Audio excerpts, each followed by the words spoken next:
Guys welcome to the AK reviews channel. So ఈరోజు ఎపిసోడ్లో అయితే టోటల్గా 3 మెంబర్స్ అయితే వాళ్ళ ఫ్యామిలీస్ అయితే ఎంటర్ అయ్యారు. సో ఆ 3 ఫ్యామిలీస్లో మీకు ఎవరు నచ్చారో అనేది కామెంట్స్లో అయితే మెన్షన్ చేయండి. సో ఈరోజు ఎపిసోడ్ చూసిన ఎంతమందికి దివ్య ఈ వీక్ ఎలిమినేట్ అయిపోతుంది అనిపించింది. సో దాన్ని కూడా మీరు కామెంట్ సెక్షన్లో మెన్షన్ చేయండి. సో సాఫీగా వెళ్ళిపోతుంది అనుకుంటే ఫ్యామిలీ ఎపిసోడ్. సో దివ్య వచ్చి ఇక్కడ తన బిహేవియర్ చూసి ఖచ్చితంగా అనిపిస్తుంది ఏంటంటే, సో దివ్య అయితే ఖచ్చితంగా ఈ వీక్ ఎలిమినేట్ అయితే అయిపోతుంది. సో దాని గురించి అయితే డీటెయిల్‌గా చెప్తాను. సో ఈ వీడియోలో. సో ఎపిసోడ్ స్టార్టింగ్ వచ్చి ఫస్ట్ అయితే కళ్యాణ్ అయితే వాళ్ళ మదర్ అయితే వచ్చారు.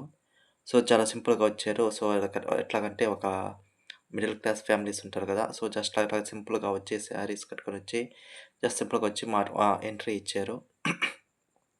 సో ఇక్కడ చాలామంది ఏందంటే యాక్చువల్‌గా వాళ్ళ మదర్ వచ్చి 2 డేస్ బ్యాక్ నైటే వచ్చారు. బట్ కాకపోతే వీళ్ళేందంటే ఈరోజు ప్రోమో మీరు చూసే ఉంటారు కదా! లాస్ట్‌లో అయితే వేశారు. సో చెప్పాలంటే అది జస్ట్ ఒక టీఆర్‌పీ స్టంట్ మాత్రమే వాళ్ళు అలాగ వేయడం. అట్లాగా వెయిట్ చేపిచ్చారు ఫ్యాన్స్. ఎందుకంటే వాళ్ళకి ఆ రేటింగ్, ఆ వ్యూవర్‌షిప్ కావాలనేసి. సో, సో కళ్యాణ్ అయితే మదర్ వచ్చిన తర్వాత ఏందంటే చెప్తుంది. సో నువ్వు చాలా బాగా ఆడుతున్నావు. సో ఇక్కడ నువ్వు 'బిగ్ బాస్' చాలా మందికి తెలీదు. సో నీకు 'బిగ్ బాస్' వచ్చిన తర్వాత ఏందంటే చాలా మందికి తెలిసావు నువ్వు. సో చాలా మంది ఆడియన్స్ అయితే నీకు సపోర్ట్ చేస్తున్నారు. సో అదైతే చెప్పింది. అండ్ అలాగే సో ఏందంటే నువ్వు కప్పు తేవాలి. సో అది కూడా చెప్పింది ఇంకొక పాయింటొచ్చి. అండ్ ఇంకొకటి ఏందంటే ఆహ్, ప్రతి ప్రతి ఒక్క దాంట్లో అంటే ఫర్ ఎగ్జాంపుల్ ఏదైనా గేమ్ వచ్చినప్పుడు ఏందంటే, సో కళ్యాణ్ వాళ్ళ మదర్ వచ్చి చెప్పిందేందంటే, ప్రతి ఒక్క టాస్క్ ఏదొచ్చినా నువ్వు దాంట్లో ఆడు. నీ పార్టిసిపేషన్ అది కావాలి అని చెప్పింది. అండ్ అలాగే కప్ గెలవాలి నువ్వు. సో దానికోసం అని చెప్పి ప్రామిస్ అయితే తీసుకుంటుంది. సో ఇక్కడ ప్రామిస్ తీసుకోవడం ఏందంటే కొంచెం అయితే ఒక సెంటిమెంట్ లాగా అయితే ఖచ్చితంగా అది ఆడియన్స్‌లోకి అయితే బలంగా వెళ్తుంది ఈ పాయింట్ అనేది. సో ఇంకొక మాట చెప్తుంది. అంటే లాస్ట్ వెళ్ళిపోయే ముందు సారీ అంటే హౌస్ మెంబర్స్‌తో మాట్లాడే ముందు ఒక పాయింట్ చెప్తుంది. సో ఎవరిని నమ్మొద్దు. సో నీ సొంత గేమ్ నువ్వు ఆడు అని చెప్తుంది. సో అలాగా తర్వాతయితే హౌస్‌లోకైతే వెళ్ళిపోతుంది. సో కళ్యాణ్ వాళ్ళ మదర్ అయితే. సో అట్లాగా ఒక్కరోజు మొత్తం పరిచయం చేసుకుంటే, సో తర్వాతొచ్చి ఏందంటే మా కళ్యాణ్ వచ్చి మాకు ప్రైవసీ కావాలంటారు. సో ఇక్కడ ఏందంటే తనుజ అండ్ కళ్యాణ్ వాళ్ళ మదర్ అండ్ కళ్యాణ్. సో వీళ్ళు ముగ్గురు కూర్చొని మాట్లాడుకుంటారు. సో అప్పుడేందంటే చిన్నప్పుడు ఏందంటే కళ్యాణ్‌ని సో వాళ్ళు దూరంగా పెడతారు. అంటే హాస్టల్‌లో వేసి వాళ్ళ చదువు కోసం పంపిస్తారు. సో అదే పాయింటొచ్చి ఇక్కడ చెప్తుంది. సో కళ్యాణ్ వాళ్ళ మదర్ తనుజాకి. సో అతను బాగు కోసమే మేము ఇలాగ చేశాము. సో అందుకోసం అతను కళ్యాణ్ కూడా చెప్తాడు. ఏందంటే చిన్నప్పుడు అప్పుడు నాకు అర్థం కాలేదు. సో ఇప్పుడు నేను పెద్దయ్యాను కాబట్టి ఇప్పుడు నాకు వాళ్ళు ఎందుకు చేశారనేది నాకు చాలా క్లారిటీగా వచ్చింది. సో చెప్పాలంటే ఇక్కడ కళ్యాణ్ ఏందంటే చూపించడు అంతగా ప్రేమనంటే పేరెంట్స్ ఏందంటే ఇంట్రోవర్ట్ లాగా. సో ఇప్పుడు ఒక సరే మదర్‌ని చూడంగానే ఎప్పుడైతే ఎంట్రీ ఇచ్చిందో సో ఫుల్ అయితే బస్ట్ అయితే అయిపోయాడు. సో ఫుల్‌గా ఏందంటే ఇంట్రోవర్ట్. సో కళ్యాణ్ చెప్పాలంటే.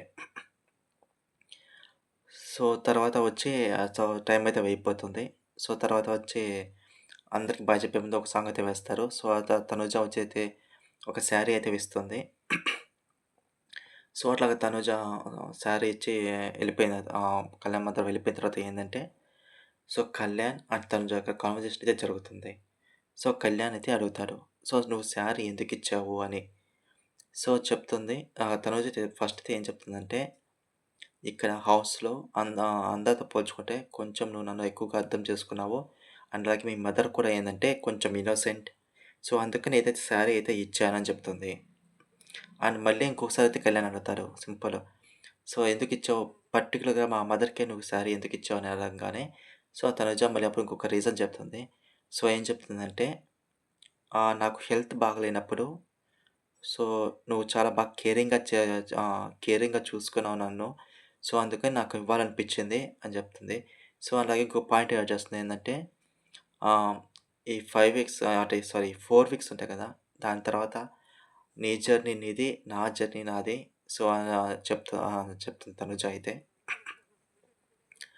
సో, సో అలాగైతే సో తనుజ అండ్ వీళ్ళ కాన్వర్జేషన్ అయితే అయిపోతుంది. సో తర్వాత ఏందంటే, ఆ రోజు నైట్ సో, యాక్చువల్‌గా ఆ రోజు నైట్ ఏందంటే మార్నింగ్ నుంచి ఏందంటే తనుజాకైతే కాలైతే బాగుండదు. బట్ అదైతే తెలుస్తుంది. బట్ క త చెప్ తే అంటే ఎపిసోడ్ అంత కనిపియదు. బట్ కాకపోతే ఏందంటే నైట్ అంటే ఆయింట్‌మెంట్ పూస్తా ఉంటారు భరణి గారు. సో, అప్పుడే దివ్య వస్తుంది దూరంగా నుంచి. సో, అప్పుడుతుంది "మీరే ఎందుకు పొయ్యాలి తనకి ఆయింట్‌మెంటు" అని చెప్తుంది. సో, ఇక్కడేందంటే ఆ పొజిషన్‌లో తనుజ ప్లేస్‌లో ఎవరున్నా కానీ వాళ్ళు ఖచ్చితంగా హర్ట్ అవుతారు. సో, ఎందుకంటే తను ఆయింట్‌మెంట్ పూస్తుంటే తను ఇట్లా దివ్య వచ్చి ఇలా మాట్లాడడం వల్ల ఏందంటే అది ఖచ్చితంగా నెగెటివ్ అయిపోతుంది. సో, పక్కన తనుజ తను కూడా చాలా క్లారిటీగా అర్థమైంది. ఏందంటే తను ఫీల్ అయింది. సుమన్ గారు కూడా అక్కడే ఉన్నారు. సో, సుమన్ గారికి కూడా ఏంది అర్థమైపోయింది. సో, అట్లాగా అయినప్పుడంటే తనుజ అయితే అడుగుతుంది. సో, ఇప్పుడు నేను మీతో జస్ట్ ఒక నార్మల్‌గా వచ్చి కొంచెం ఆయింట్‌మెంట్ రాపిచ్చుకుంటే తనకి ఏంటి? తన బాధ ఏంటి? అని మీరు అడగాలి కదా! సో, ఎందుకంటే తను మీ మీద ఒకలాగా అనేసి వెళ్ళిపోతే ఎట్లాగా? అది నిజం అనుకుంటారు కదా ఆడియన్స్. సో, అందుకని తనుజ ఏం చెప్తుందంటే, బన్నీ గారిని మీరు మాట్లాడాలి కదా! ఇలాంటి సిట్యుయేషన్‌లో కదా మీరు స్టాండ్ తీసుకోవాలి అని చెప్తుంది. సో, తర్వాత ఏందంటే ఆయింట్‌మెంట్ పూసేసిన తర్వాత సో, తనుజ వచ్చి ఏదంటే బర్నీ గారికి పోస్తుంది ఆయింట్‌మెంట్ వచ్చి. సో, తర్వాత వచ్చి పూసేసిన తర్వాత ఏందంటే బర్నీ అండ్ దివ్య ఇద్దరు బయటుంటారు. సో, అప్పుడు తనుజ అప్పుడు బర్నీ అడుగుతారు. "సో, నువ్వెందుకు ఇలా బిహేవ్ చేస్తున్నావు? తను నీ ఆయింట్‌మెంట్ పూస్తే నీకేంటి బాధ?" అని అయితే బర్నీ అయితే అడిగేస్తాడు. సో, అప్పుడు చెప్తుంది దివ్య అయితే చెప్తుంది. సో, ఏంటంటే ఫస్ట్ మీ గురించి మీరు ఆలోచించండి. ఎందుకంటే మీకు కూడా హెల్త్ బాగాలేదు. సో, అలాంటప్పుడు మీరే ఎందుకు అంటే మీరే ఎందుకు ఆయింట్‌మెంట్ పొయ్యాలి అని జెప్పి. సో, ఇక్కడ తన ఇంటెన్షన్ ఏంటంటే, తనూజ తన అవసరానికొచ్చి మీతో ఉంటుంది. ఆ అవసరానికొచ్చినప్పుడు మాత్రం మీతో ఉంటుంది. చెప్పిన ఒక అలిగేషన్ అయితే వేసేసింది. బట్ ఇక్కడ చూస్తున్న ఆడియన్స్‌కైతే చాలా మందికి తెలుస్తుంది. సో, ఏందంటే వాళ్ళు జస్ట్ నార్మల్‌గా లైవ్ చూస్తున్న 24/7 లైవ్ చూస్తున్న వాళ్ళకి తెలుసంటే వాళ్ళు జస్ట్ నార్మల్‌గా ఉంటారు. బట్ కాకపోతే ఎప్పుడైతే తను వాళ్ళిద్దరి మధ్య గొడవలొస్తున్నాయి తనే డిస్టెన్స్ కొంచెం మెయింటైన్ అంత అంత ముందులాగా ఉండకుండా కొంచెం కొంచెం అంటే తక్కువగా ఉంటుంది బర్నీ గారితో. సో, ఇక్కడే అయితే గొడవ ఒక చిన్న రిఫ్ట్ అయితే జరుగుతుంది బర్నీకి అండ్ దివ్యకి. సో, ఈ పాయింట్ అయితే తర్వాత వస్తుంది. సో, ఎవరు బర్నీ డాక్టర్ వచ్చినప్పుడు సో, అప్పుడు మీకు చాలా క్లారిటీ వచ్చేస్తుంది. సో, ఆ పాయింట్‌లో వచ్చేసి సో, తర్వాత ఏందంటే సో, తర్వాత Ritu next day morning so, Ritu mother అయితే వచ్చేస్తారు. సో, రితు మదర్ వచ్చినప్పుడు సో, ఏందంటే తను కన్ఫెషన్ రూమ్ నుంచి అయితే వస్తుంది. Ritu mother. So, Ritu mother వచ్చినప్పుడు ఏందంటే, తను ఎంట్రీ ఇచ్చేటప్పుడు ఏందంటే, సో, ఫస్ట్ వాళ్ళందరికీ ఫ్రీజ్ అయిపోతమని ఒక టాస్క్ బిగ్ బాస్‌లకైతే పెడతారో, తనకు కూడా ఇన్‌స్ట్రక్షన్స్ ఇచ్చి ముందుగానే చెప్పుంటారు. సో, ఇలా ఫ్రీజ్ అయిపిచ్చి తన ఎంట్రీ అయితే లోపలికి ఇచ్చేస్తుంది. సో, తర్వాత ఇచ్చినప్పుడు ఏందంటే, ఒక్కొక్కరు ఒక పరిచయం చేసుకొని తర్వాత ముందు నేను నీతో మాట్లాడాలి. ఎందుకంటే, నేను చెప్పింది ఏంటంటే, నువ్వు ఎలాగ ఆడుతున్నావు ఇంట్లో అని చెప్పి కొంచెం క్లాస్ అయితే పీకుతుంది. సో, ఇప్పుడు క్లాస్ పీకడం వల్ల ఏంటంటే, ఫస్ట్ అయితే వాళ్ళ మదర్‌తో చెప్తుంది. ఆ! ఫస్ట్ ఏందంటే, "నువ్వు హౌస్‌లో ఉండేది నాకు నచ్చడం లేదు." అంటే తను ఏదైతే మాటిచ్చొచ్చిందో తనకి, అలాగ ఆడడం లేదని. అండ్ అలాగే నువ్వు గేమ్స్ అయితే ఆడుతున్నావు. బట్ కాకపోతే ఏంటంటే, నువ్వు కన్‌ఫ్యూజ్ అయిపోతున్నావు. సో, ఈ పాయింట్ తను ఎందుకనిందంటే, సో, మన నామినేషన్స్ జరిగాయి కదా! నలుగురు కలిసి తనని టార్గెట్ చేశారు. సో, ఆ పాయింట్‌లో ఏందంటే, తను కన్‌ఫ్యూజ్ అయిపోయింది. సో, కన్‌ఫ్యూజ్ అయిపోయి ఏందంటే, సరిగ్గా డిఫెండ్ చేసుకోలేకపోయింది ఆ పాయింట్స్ అప్పుడు. సో, దాని గురించే తను చెప్తుంది. సో, తర్వాత ఇంకొక మాట చెప్తే, "నువ్వు టాప్ 5కి చాలా దగ్గరగా ఉన్నావు. సో, ఇంకా బాగా ఆడాలి. నువ్వు ఇప్పుడు ప్రెజెంట్ ఏదైతే ఆడుతున్నావో ఆ ఎఫర్ట్స్ అయితే సరిపోవడం లేదు." సో, అదైతే చెప్తుంది. సో, తర్వాత ఏందంటే, తనుజ నీకు చాలా చాలా సపోర్ట్ చేసింది. అంటే మొన్న నామినేషన్స్ అప్పుడు సో, తనైతే సేవ్ చేసింది కదా! ఒకవేళ తను సేవ్ చేయకపోయి వేరే వాళ్ళ కంటెస్టెంట్స్ సేవ్ చేసుంటే, సో, ఈ వీక్ వచ్చి ఏందంటే, సో, ఎవరు రీతు తను ఖచ్చితంగా డేంజర్ జోన్‌లో అయితే ఉండేది ఖచ్చితంగా. అండ్ మేబీ ఎలిమినేషన్ కూడా అయిపోవచ్చు. ఎందుకంటే లాస్ట్ వీక్ చూసుకుంటే తన పెర్ఫార్మన్స్ ఏమీ లేదు. సో, ఈ వీక్ ఫ్యామిలీ వీక్ కనుక ఆ టాస్క్‌లు కూడా లేవు. సో, ఖచ్చితంగా డేంజర్ జోన్‌లో ఉండిపోయేది. సో, అందుకని తనుజ నేను సేవ్ చేసి చాలా సపోర్ట్ అయితే నీకు చేసిందని చెప్తుంది. సో, తర్వాతేందంటే తనుజని లోపల తీసుకురా అని చెప్పి అంటుంటే సో, తనుజ అయితే వస్తుంది.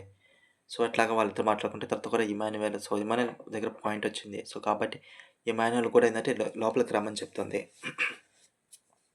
సో, వాళ్ళిద్దరూ ఏందంటే ముగ్గురు ఫ్రెండ్స్ కాబట్టి ఔట్ సైడు. సో, వాళ్ళు ముగ్గురు జస్ట్ క్యాజువల్‌గా మాట్లాడుకుంటా ఉంటారు. సో, వాళ్ళ పాయింట్స్ గురించి. సో, తర్వాతేందంటే వాళ్ళు బయటకొచ్చేస్తారు. సో, ఇక్కడేందంటే తను రీతు వచ్చి డీమన్ పవర్‌ని పరిచయం చేస్తది వాళ్ళ మదర్‌కి. బట్ ఇక్కడ ఏందంటే తను రీతు మదర్ ఉంది కదా! తనే చెరి పవన్‌ని అవాయిడ్ చేస్తుంది. పవన్ కూడా అందరికి చాలా క్లారిటీగా అర్థమైపోయింది ఏందంటే ఆడియన్స్‌కి, "నువ్వు పవన్‌కి దూరంగా ఉండు. నీ గేమ్ నువ్వు ఆడు." సో, ఏదైతే తనూజ చెప్పిందో నామినేషన్స్ అప్పుడు అంటే తను సేవ్ చేసింది కదా! "నువ్వు నీ గేమ్ ఆడు." అంటే పవన్‌కి దూరంగానే ఇండైరెక్ట్‌గా చెప్పింది. సేమ్ అదే పాయింట్ ఇప్పుడు కూడా ఏదైతే చెప్పిందో సేమ్ అదే చెప్పింది. "నీ గేమ్ నువ్వు ఆడు. పవన్‌కి దూరంగా ఉండని" చెప్పింది. సో, అది ఇక్కడ ఏందంటే పవన్‌కైతే అర్థమైపోతుంది చాలా క్లారిటీగా. సో, ఆ అర్థమైపోయి తర్వాత వాళ్ళ మదర్ ఎళ్ళిపోయిన తర్వాత కూడా చెప్తాడు. సో, నీకు దూరంగా ఉండమని నేను చెప్పింది అని ఇండైరెక్ట్‌గానే చెప్పిందని పవన్‌కే అర్థమైపోతుందక్కడ. సో, తర్వాతేందంటే వెళ్ళిపోయేటప్పుడు ఏంటంటే నువ్వు కెప్టెన్ అవ్వాలి. సో, ఎందుకని అందరూ కెప్టెన్ అయిపోయారు. సో, అందుకని. సో, వాళ్ళు వెళ్ళిపోయింది అదంటే రీతూకి అండ్ అలాగే పవన్‌కైతే కన్వర్జేషన్ అయితే జరుగుతుంది. సో, ఈ కన్వర్జేషన్ జరిగినప్పుడు ఏందంటే పవన్ అయితే చెప్తాడు. సో, మీ మదర్ చెప్పింది కదా! నాకైతే తను మాట్లాడిన విధానం చూస్తే ఏందంటే, "నువ్వు తనకి దూరంగా ఉండు." సో, ఆ విధంగా చెప్పింది. సో, వాళ్ళు అట్లా చెప్తారు కానీ, బట్ పవన్ అయితే ఉండలేడు. జస్ట్ ఏందంటే ఒక 30 మినిట్స్ అలాగుంటారు కానీ, తర్వాత ఏందంటే వాళ్ళిద్దరికి మళ్ళీ కలిసిపోయి నార్మల్‌గా మాట్లాడుకుంటారు వాళ్ళైతే. సో, తర్వాత ఏందంటే బర్నీ గారు డాటర్ ఎంట్రీ. సో, బర్నీ గారు డాటర్ ఇచ్చే ముందు ఏందంటే వాళ్ళకి ఆయనకి సంబంధించిన ఐటెమ్స్ ఉంటాయి కదా! ఎగ్స్ అలాగా. సో, ఒక్కొక్కటొచ్చి స్టోర్ రూమ్ నుంచి అయితే వస్తుంటాయి. సో, వాళ్ళకయితే అర్థం కాదు. సో, తర్వాత మళ్ళీ స్టోర్ బెల్ అయితే మోగుతుంది. స్టోర్ బెగినప్పుడు ఏంటంటే రీతు అయితే ఓపెన్ చేస్తుంది. సో, రీతు ఓపెన్ చేసినప్పుడు ఏందంటే అక్కడ సో, ఒక మాస్క్‌లాగా యేసుకొని వెనకైతే ఉంటుంది.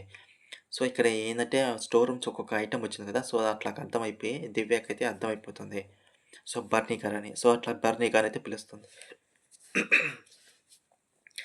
సో, బర్నీ గారు వచ్చిన తర్వాత సో, అందరిని మాట్లాడుకుంటారు. సో, మాట్లాడతారు అంటే "నీ గాయం ఎలాగుంది? నీ రిబ్స్ ఇంజ్యూర్ అయింది కదా! ఎలాగుంది? బాగుందా?" అని అట్లాగైతే అడుగుతుంది. సో, తర్వాత ఒక్కొక్కరిని పరిచయం అయితే చేస్తుంది. సో, అందరిని పరిచయం చేస్తే అందరూ బాగున్నారు అని చెప్పింది. సో, ఇక్కడ బర్నీ వచ్చి తనూజనైతే ఇంట్రొడ్యూస్ చేస్తారు వాళ్ళ డాటర్‌కి. సో, ఇక్కడ త బర్నీ గారి డాటర్ వచ్చి సో, తనూజని వెళ్లి హగ్ చేసుకుంటుంది. సో, మిగతా ఏ కంటెస్టెంట్‌తో అయితే మామూలుగా హగ్ చేసుకోలేదు. బట్ ఇక్కడ తనూజ అని చెప్పేసరికి హగ్ చేసుకొని ఒక మాటైతే చెప్తుంది. సో, ఏదైతే ఆహ్, ఫాదర్ అండ్ డాటర్ రిలేషన్‌షిప్ ఉందో మీ ఇద్దరి బాండింగ్ చాలా బాగుంది ఔట్ సైడ్ చూసేదానికి అని చెప్పేసరికి కరెక్ట్‌గా 'బిగ్ బాస్' అప్పుడే దివ్య వైపు ఒక ఫ్రేమ్ అయితే వేశాడు. సో, అది అక్కడ క్లియర్‌గా అయితే అక్కడ జెలసీగా కొంచెం ఫీల్ అవుతుంది. బట్ అక్కడ ఫ్యామిలీ మెంబర్ ఉన్నాడు కాబట్టి తను చెప్పలేకపోయింది ఇంకా సైలెంట్‌గా ఉండిపోయింది దివ్య. సో, తర్వాతొచ్చి బయటైతే వాళ్ళు వెళ్తారు. కొంచెం ప్రైవసీగా కావాలని చెప్పేసి ఎందుకంటే తక్కువ టైం ఉంది కాబట్టి వాళ్ళు మాట్లాడుకుంటా ఉంటారు. సేమ్ అదే. సో, మీరు జాగ్రత్తగా ఆడండి. సో, మీ ఇంజ్యూరీ కొంచెం జాగ్రత్త. తగ్గిందా లేదా అని అడుగుతుంది. సో, మీరు కెప్టెన్ అవ్వాలి. So, yeah! అందరూ అయిపోయారు. మీరే మిగతా బ్యాలెన్స్ ఉన్నారు. అండ్ అలాగే మీరు నామినేషన్ చేశారు కదా! అంటే దివ్య అని. సో, మీ అగ్రెసివ్ ఉంది కదా! సో, అదే మాకు కావాలి. ఆ అగ్రెసివ్ భరణి మాకు కావాలి అని వాళ్ళ డాక్టర్ అయితే చెప్తుంది. సో, ఇంకొక పాయింట్ ఏంటంటే సో, ఇక్కడేందంటే బర్నీకైతే అర్థమైపోతుంది. సో, ఏందంటే తను దివ్య అని అంటే ఇక్కడ బర్నీ గారి డాటర్ ఉంది కదా! సో, తనొచ్చి తనూజని హగ్ చేసుకున్నప్పుడు తను కొంచెం ఫీల్ అయింది. సో, అందుకని బర్నీ ఏందంటే సో, తర్వాత పిలిపిస్తాడు దివ్య అని. సో, అక్కడ దివ్య డాటర్ అయితే చెప్తుంది. సారీ బర్నీ డాటర్ అయితే చెప్తది. సో, తనకి రిబ్స్ ఇంజ్యూరీ అయినప్పుడు నువ్వు చాలా బాగా కేరింగ్ తీసుకున్నావు అని చెప్పి. సో, మళ్ళీ ఇంకొక పాయింట్ అయితే కొంచెం సెటైర్‌గా చెప్తది. So, బర్నీ daughter. సో, నువ్వు ఏదైతే కమాండింగ్ చేసి తనకి చెప్తున్నావో బర్నీకి, తనకది నచ్చడం లేదు అని చెప్పేస్తది. సో, డైరెక్ట్‌గా అయితే చెప్పేసింది. బట్ దీన్ని చూడాలి దివ్య ఎలా తీసుకుంటుందో అనేది, ఈ ఇన్‌పుట్ అనేది. సో, తనకి దూరంగా ఉంటుందా సేమ్ అలా కమాండింగ్‌గా చేస్తుందా అనేది. సో, సేమ్ చూస్తున్న ఆడియన్స్ కూడా చాలా చిరాకైతే వచ్చింది. ఏందంటే కమాండింగ్ చేస్తుందంటే అతను పెద్ద వయసు అతనికి. బ్రదర్‌లాగా ఉన్నప్పుడు ఏందంటే నువ్వు బ్రదర్‌లాగా ట్రీట్ చేయాలి. అలా కాదన్నప్పుడు నీకిష్టం వచ్చినట్టు మాట్లాడితే అది చూసే ఆడియన్స్‌కైనా, సొంత ఫ్యామిలీ మెంబర్స్‌కి నచ్చడం లేదది. దివ్య మాట్లాడే విధానం బర్నీతో. సో, తర్వాతైతే వాళ్ళు మళ్ళీ లోపలికొచ్చేస్తారు. సో, లోపలికొచ్చినప్పుడు ఏందంటే సో, అందరూ మళ్ళీ ఫ్యామిలీ మెంబర్స్‌కైతే పరిచయం చేపిస్తుంది బర్నీ వాళ్ళ డాటరొచ్చి. సో, డాటర్ మళ్ళీ చేసినప్పుడు ఏందంటే వాళ్ళకి ఫుడ్ అయితే వస్తుంది. ఒక్కొక్క ముద్ద తినిపిస్తా ఉంటారు. సో, అదేంటంటే ఒక్కొక్క పాయింట్ చెప్పని అందరి గురించి జరుగుతుంది. సో, అందరి గురించి చెప్తారు. సో, మళ్ళీ ఏందంటే వాళ్ళ బెడ్‌రూమ్‌లో ఉన్నప్పుడు ఒక పాయింట్ చెప్తుంది. సో, ఏందంటే నీకు కమాండింగ్ ఎవరైతే చేస్తున్నారో అంటే కమాండింగ్ వాయిస్ ఉంది కదా! సో, వాళ్ళతో నువ్వు జాగ్రత్త. అంటే వాళ్ళతో కొంచెం దూరంగా ఉండు. అంటే దివ్య గురించి ఇక డైరెక్ట్‌గా అంటే ఇన్‌పుట్ ఇస్తుంది. ఎందుకంటే ఇక్కడ దివ్య అనే బర్నీ గారికి కమాండింగ్ వాయిస్‌లో చెప్తుంది. సో, నువ్వు దివ్యకి దూరంగా ఉండు అని చెప్తుంది. సో, ఇక్కడ మళ్ళీ వచ్చేసినప్పుడు ఏందంటే వాళ్ళు ఇంకా వెళ్ళిపోయే టైం అయితే వచ్చేసింది. సో, టైం వచ్చేసినప్పుడు ఏందంటే, సో, వాళ్ళకి సాంగ్ అయితే వేస్తారు. సో, దూరంగా తనుజ అయితే చూసి ఎంజాయ్ చేస్తూ కొంచెం ఏడుస్తూ అంటే వాళ్ళ ఫాదర్ అయితే గుర్తుకొచ్చారు. సో, అందుకని ఏడుస్తూ ఎంజాయ్ చేస్తుంటే, సో, తర్వాత వచ్చి బర్నీ అయితే హగ్ చేసుకుంది. సో, ఇక్కడ మళ్ళీ చెప్తుంది. సో, బర్నీ డాటర్ అయితే, సో, మీ ఇద్దరి రిలేషన్‌షిప్ అయితే చాలా బాగుంది. ఔట్ సైడ్ కూడా. సో, ఇక్కడ మళ్ళీ బిగ్ బాస్ మామూలోడు కాదు. సో, ఎందుకంటే వాళ్ళిద్దరు హగ్ చేసుకున్నప్పుడైతే కరెక్ట్‌గా ఫ్రేమ్ అయితే దివ్య వైపు ఫేస్ వైపు చూపించేసాడు. సో, అంటే తను జెలస్‌గా ఫీల్ అవుతుందా లేదా అనేది. సో, ఈరోజు ఎపిసోడ్ అయితే బర్నీ గారికైతే ఫుల్ పాజిటివ్ ఎపిసోడ్. సో, ఎందుకంటే తనూజ అయితే నామినేషన్స్‌లో లేదు. సో, నామినేషన్స్‌లో లేకపోవడం అనేది తనూజ ఓటయితే ఖచ్చితంగా బర్నీ గారికెళ్తాయి. సో, ఏదైతే రీతు వాళ్ళ మదర్ వచ్చింది కదా! సో, తన ఇన్‌పుట్స్ ఇచ్చింది కదా! సో, ఏందంటే తను కానీ యాక్చువల్‌గా మనం చెప్పుకోవాలంటే పవన్ అయితే చాలా సపోర్ట్ చేశారు రీతుకి. సో, తను ఇప్పుడు ఇక్కడ ఉందంటే ఆల్మోస్ట్ చెప్పాలంటే తన 50% ఎఫర్ట్ పవన్ చేసిందే. సో, అదేంటంటే కొంచెం అతనికి వర్క్ అవ్వద్ది. ఎందుకంటే సరిగ్గా మాట్లాడలేదు పవన్‌తో అని. సో, అతను కూడా పవన్ కూడా ఏంటంటే ఒక పాజిటివ్ ఎపిసోడ్ ఈరోజు. సో, కళ్యాణ్ కూడా ఒక మిడిల్ క్లాస్ ఫ్యామిలీ నుంచి వచ్చి ఇట్లాగా బిగ్ బాస్‌లోకి చాలా మంచి పేరు తెచ్చుకున్నారు కాబట్టి, కళ్యాణ్ కూడా ఒక మంచి పాజిటివ్ ఎపిసోడ్. సో, ఇవంతా సాఫీగా వెళ్ళిపోతుందనుకుంటే, సో, ఏదైతే ఇష్యూ జరిగిందో దివ్యకి అండ్ భరణికి అండ్ తనుజ వీళ్ళ ముగ్గురి మధ్య సో, అది ఖచ్చితంగా అయితే నెగెటివ్ అయిపోతది. సో, ఈ ఇంపాక్ట్ అనేది ఖచ్చితంగా చెప్తున్నా. ఏదైతే ఆపరేషన్ దివ్య అనేదుందో అది ఖచ్చితంగా ఇంప్లిమెంట్ అవుతుంది. సో, మోస్ట్‌లీ అయితే దివ్య అయితే వెళ్ళిపోతుంది.